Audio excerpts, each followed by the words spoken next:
All right, so what I want to do is take the Racor assembly loose from its framing bracket here, just so I can actually see the seal when I seat it. It's not necessary. I just want to have eyes on. What? So I've got rags down in place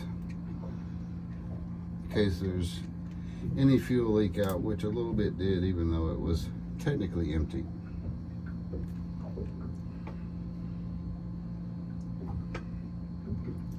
So this is going this way.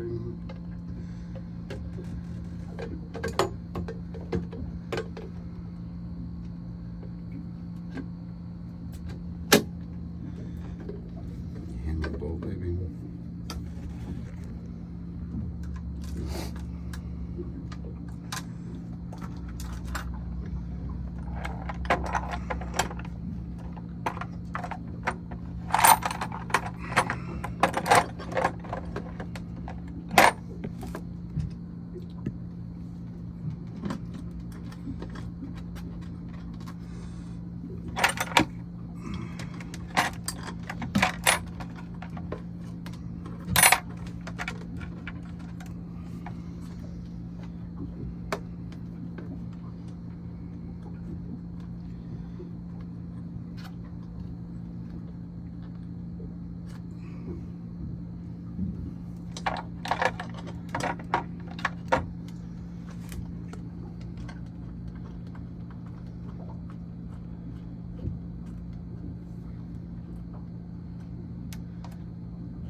Alright, I need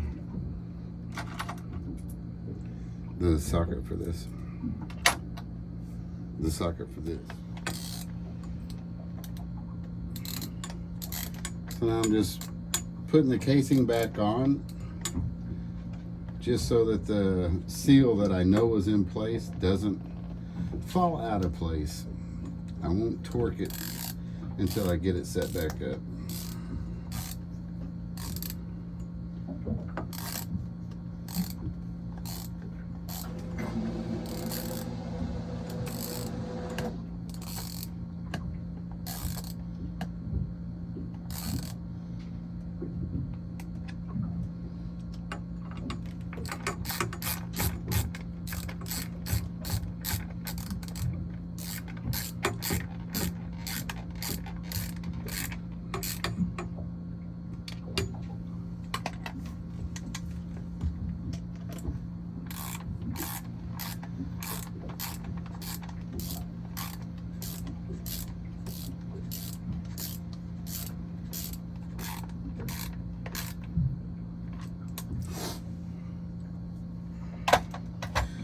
All I did was tighten it just enough that the seal stays in place.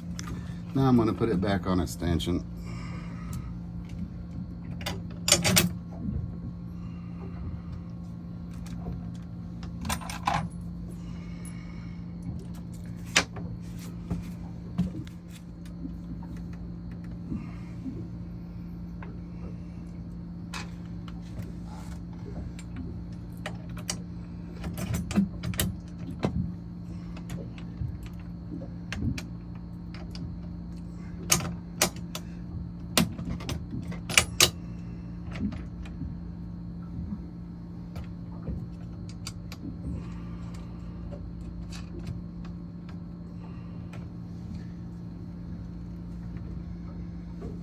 All right, so the bolts are back in place. It's against the stanchion. It's got to torque those down now, and then we'll reseat the bolts on the bowl.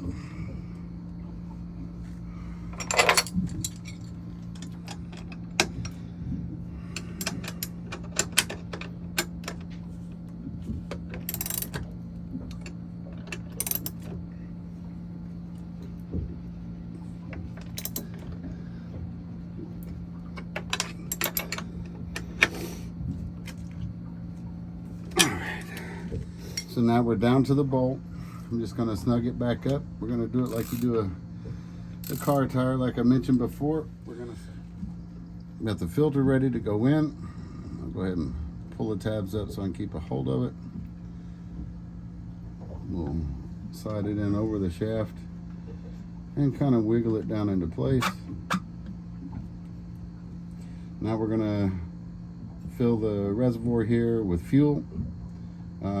Try and keep from any air gaps in there so that the engine will actually draw the fuel.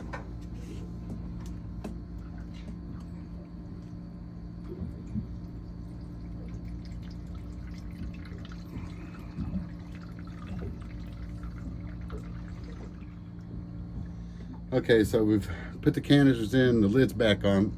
As I mentioned before, we have gauges instead of the T-bar that you'll probably find. I'm just tightening this back down now.